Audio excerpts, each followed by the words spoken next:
Hello, thank you for joining this week's Washington Talk. I'm Ji Ha-ham. The South Korean government proposed an audacious initiative to provide economic compensation to North Korea in exchange for its nuclear weapons program, while the US and South Korea launched preliminary drills ahead of the upcoming annual joint exercise Ulchi Freedom Shield. North Korea this week fired 2 cruise missiles. Today, we'll discuss these and more.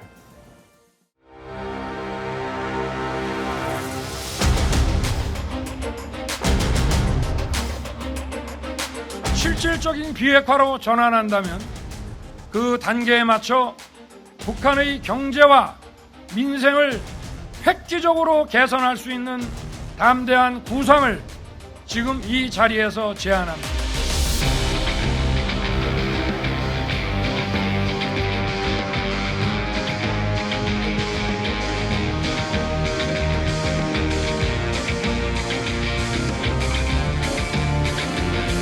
We will continue to maintain those sanctions until and unless the underlying conduct, the underlying activity changes and North Korea alters its fundamental approach.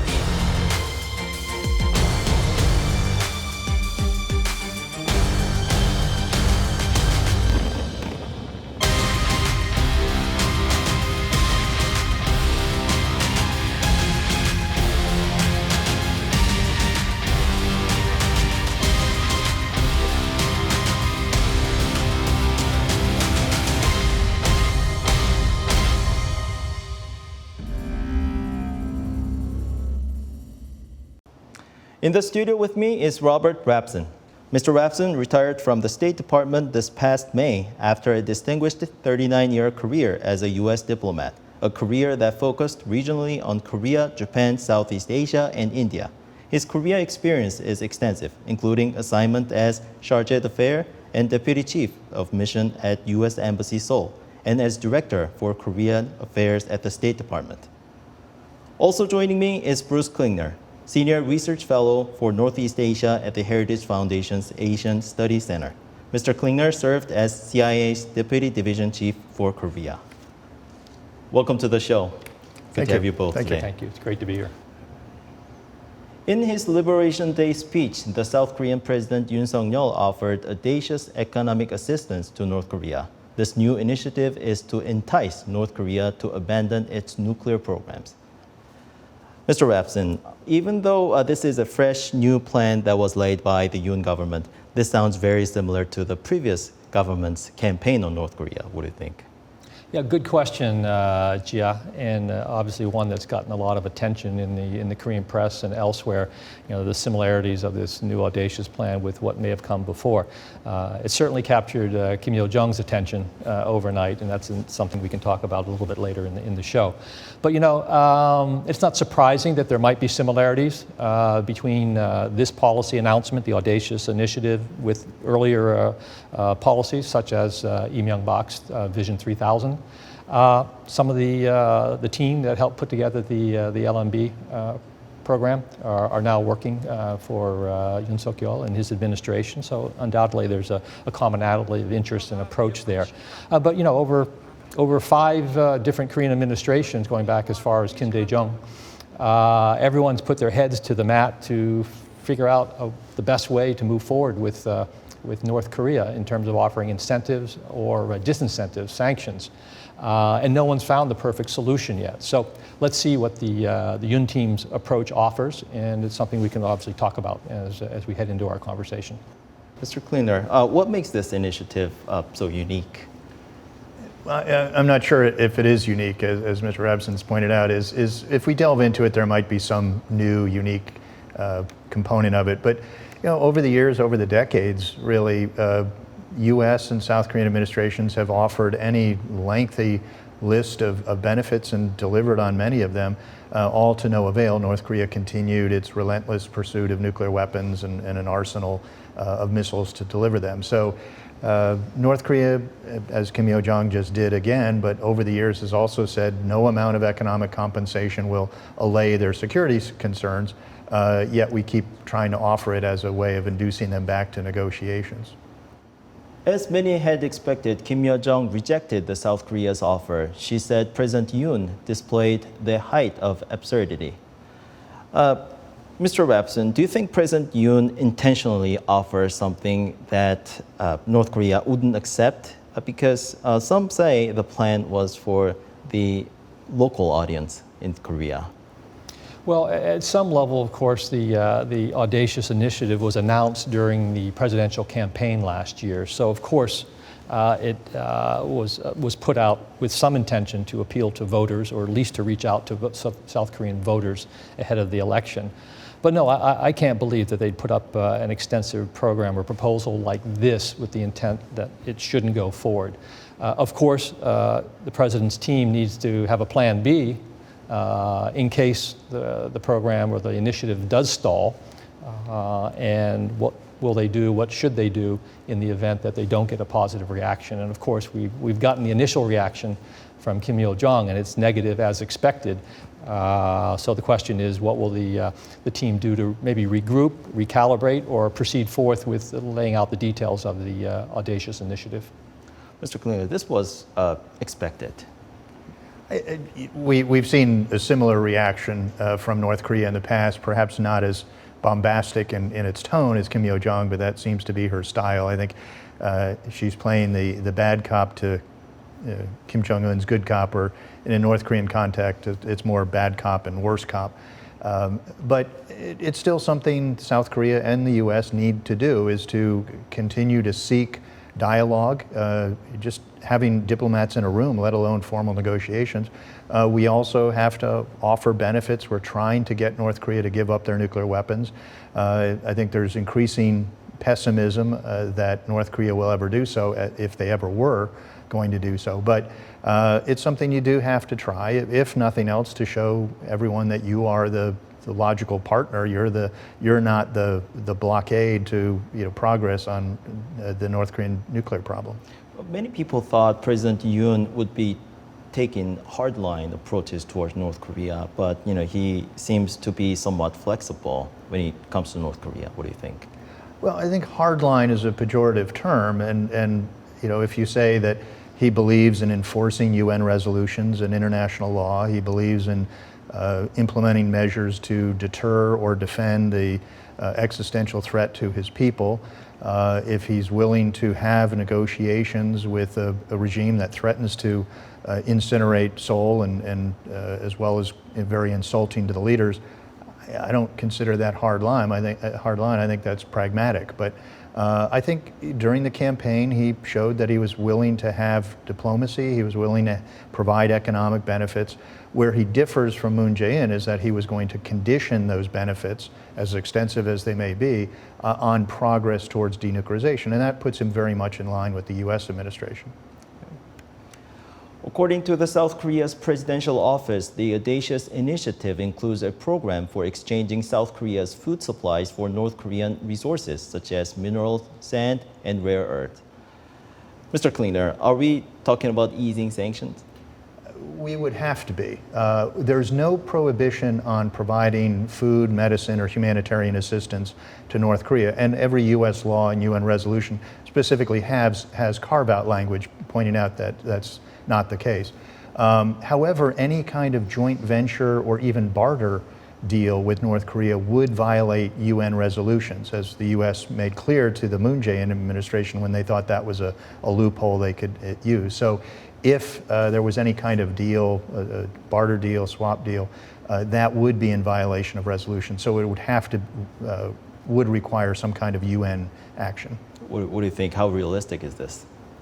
Well, as Bruce indicated, the sanctions regime is very comprehensive and detailed, and the Korean government, whether the Moon administration or now the Yoon administration, are clearly aware of the limits and the parameters of those sanctions. In fact, the sanctions regime is what limited the Moon Jae-in administration from proceeding and moving forward with some of the programs it was offering.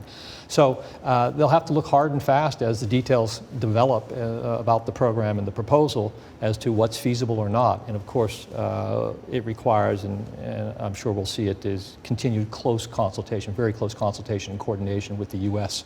administration on these plans as they develop. The U.S. State Department said the U.S. strongly supports the South Korea's aim to open a path for diplomacy with North Korea. But at the same time, the department stressed that the U.S. will continue to maintain sanctions until North Korea alters its fundamental approaches.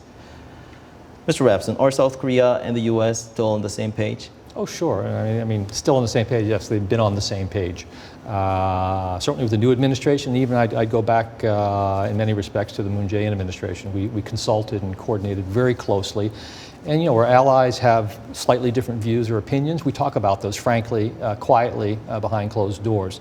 And, you know, the hallmark of the Biden administration and certainly the Yoon Suk-yeol administration now is to strengthen this alliance, and that means strengthening that coordination. So we'll continue on that track. I don't see any inconsistencies with maintaining the firm sanctions regime, but still entertaining or considering the options for engaging in diplomacy. And that's been, again, the focus of U.S. diplomacy with respect to North Korea over the past 18 months of the Biden administration, is to be willing and open to talk with North Korea with no preconditions. And it's something, of course, we know that they haven't taken on. Mr. Klingner, President Yoon said he just needs to see a firm determination towards denuclearization for his economic package. How can we prove or tell whether North Korea has a firm determination toward denuclearization? Well, again, I think a lot of us are skeptical that it will, but you know, that's not to say we don't try for yet another international agreement. We've had 8 failed agreements. That's not to say we don't try for a 9th. As some would say, don't be afraid to go on a wild goose chase. That's what they make wild geese for. But I think it could be a series of steps. First, just simply being willing to sit in the same room as U.S. or South Korean diplomats would be a good start. Then if they were to agree to engage in negotiations, and then that's where you get into, you know, what steps does North Korea have to do in return for steps by the U.S. or the international community, and that's what negotiations are all about. But it's very hard to make any progress as long as North Korea refuses to even have dialogue. So if they were to commit to come back to the dialogue, and then if the next step would be sort of a seemingly sincerity in making progress towards working out which items would have to be done in incremental implementation towards denuclearization. But let's say North Korea at some point, as you said, may show its willingness to denuclearize. But after all the benefits they take, they go back to their nuclear program. Is it easy for the international community to reverse its decision? Well, the most important thing is we'd have to have a carefully crafted agreement, which we haven't had in the past with North Korea. They've always been very short with a lot of loopholes. And I look instead to the very extensive, very well-crafted arms control treaties we had with the Soviet Union. And I worked arms control for a while as a part of a negotiating delegation in Europe. We had very detailed conditions as to which all the players had to implement. We had very good verification measures. So we would need that in an agreement with North Korea. And because the benefits would be provided incrementally, if North Korea stopped doing something or went back, well, then the benefits would stop. You can also craft the economic benefits in a way where you had to automatically renew the provision of benefits, so that instead of having to get China or Russia to agree to reimpose sanctions, they simply snapped back because the approval wasn't given to continue them. Mr. Rapson, for years, the U.S. and the international community have tried hard to end North Korea's nuclear program. Can we denuclearize North Korea? Yeah, that's, as Americans would say, that's a $64,000 question, or maybe with inflation these days, $64 million question. But it gets to the core. Will North Korea denuclearize? Can it be incentivized to do that? So far, that proposition has not been proven out. The North Koreans seem to be in it for the long game. They have an attachment to their strategic assets, nuclear weapons and devices to deliver them, and continue to improve them as we talk. So, you know, I'm personally skeptical that they'll give up their nuclear weapons, no matter what the incentive to do so is, but that doesn't mean we can stop trying, and that's what diplomacy is about, is engaging, offering to engage, but at the same time negotiating and carrying forward on a diplomatic program from a position of strength. And that's what the current administration, the Yoon Suk-yeol administration, and the Biden administration are doing with the strengthening of the alliance. Meanwhile, the United States and South Korea will resume their summertime military exercise, Ulchi Freedom Shield, next week. The two countries kicked off a 4-day preliminary drill, but in response, North Korea fired 2 cruise missiles. Mr. Rapson, can North Korea use this military exercise as a pretext of their provocation? And is this why North Korea launched the missile this week? It's hard to tell exactly what is behind the decision making, but if we look at past practice over the many years and decades, this is not surprising. The launching of the 2 missiles, falls within this pattern of provocations over the last 6 or 7 months, but linked, I'm sure, to the President Yoon's announcement of the audacious initiative. North Korea doesn't need so much pretext to provocate, but I'm sure they're watching very carefully Ulchi Shield, because this is the largest exercise in over 6 years. And so I'm sure they'll take advantage of, exploit it to do what they have been doing, and they may even escalate. So this much predicted, much forecasted nuclear test is not out of the realm of possibility that they might go forward with it. But we'll see. We've been wrong before, at least over the last 6 months, on that forecast nuclear test. Right. Mr. Klingner, you told us many times about the importance of the joint military exercise, but some people argue that North Korea did not conduct major weapons tests like ICBMs or nuclear after the U.S. made this decision. What do you think of that?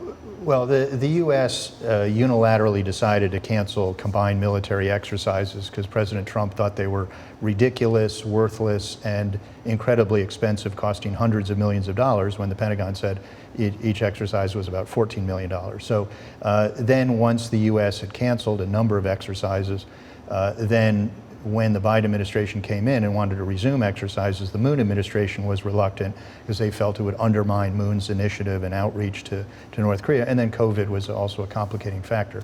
So military experts and senior military officers will say we have degraded the Allied deterrence and defense capability beginning with Trump's announcement in 2018. So it is something we need to do. Now, North Korea hasn't done a nuke test since 2017. They have done an ICBM test this year, but they're required by 11 UN resolutions not to do that.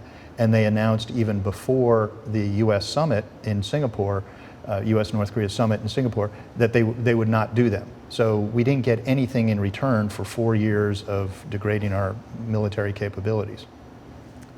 China also condemned the joint military exercise. Do you think China and North Korea also can strengthen their military cooperation or ties?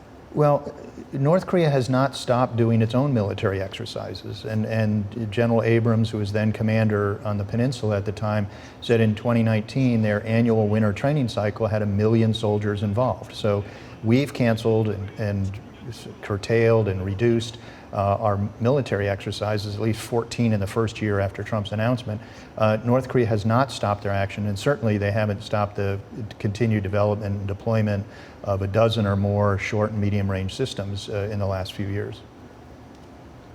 The U.S. government still assesses the DPRK is preparing its 7th nuclear test. The spokesperson said that the U.S. is prepared to make both short and long-term adjustments to the military posture as appropriate. Mr. Rapson, what does this mean? Short-term and long-term adjustment to the military posture. I think this came out in end May, early June. I think the National Security Advisor Jake Sullivan and Secretary of State raised it. It's an indication of the flexibility that the U.S. enjoys and will continue to deploy in terms of managing the situation on the Korean Peninsula, whether it's short-term tactical exercises, beefing them up, or if the situation warrants it, if the threat perception, the provocations mount to a certain level, the U.S. has the ability to move forces, deploy them out into the region on a longer term basis. I think it was left intentionally vague just to preserve that flexibility, but the message was clear. The U.S. has all options on the table, both locally, tactically, short-term, and longer-term as conditions warrant. Mr. Klingner, your thoughts? The short term would be actions we would do in response to a nuclear test, and we're sort of holding them in abeyance. So Presidents Biden and Yoon have agreed that we are going to resume the rotational deployment of U.S. strategic assets such as bomber overflights, carrier strike groups, dual capable aircraft. So we're going to do that anyway, but I think they're holding it back and holding it as a response to a nuclear test, as a show of strength and resolve. If North Korea continues to not do the nuclear test, we may end up doing the deployments anyway. The long-term developments would be really the continued improvement of South Korea's military, which Seoul has been working on for a number of years, devoted an extensive amount of the budget to the Defense Department, or their Ministry of Defense. They've made a lot of improvements. I hear a lot more compliments, a lot less criticisms from U.S. Alliance managers and military officers. The South Korean military is very impressive, and yet it does have to do long-term development in response to North Korea's long-term development of their missile and nuclear capabilities. Mr. Rapson, if North Korea conducts a nuclear test, seventh nuclear test, how should the international community to respond? Yeah, if a test, when a test, sooner or later, of course that will trigger all the mechanisms in our government, the U.S. government, as well as in Korea and the international community, or most of it, to be responsive to that. Action will center up in the UN, at the UN Security Council, but of course, over the past couple of years, willingness of the key Security Council members, China and Russia, to respond, to take action, further actions against North Korea.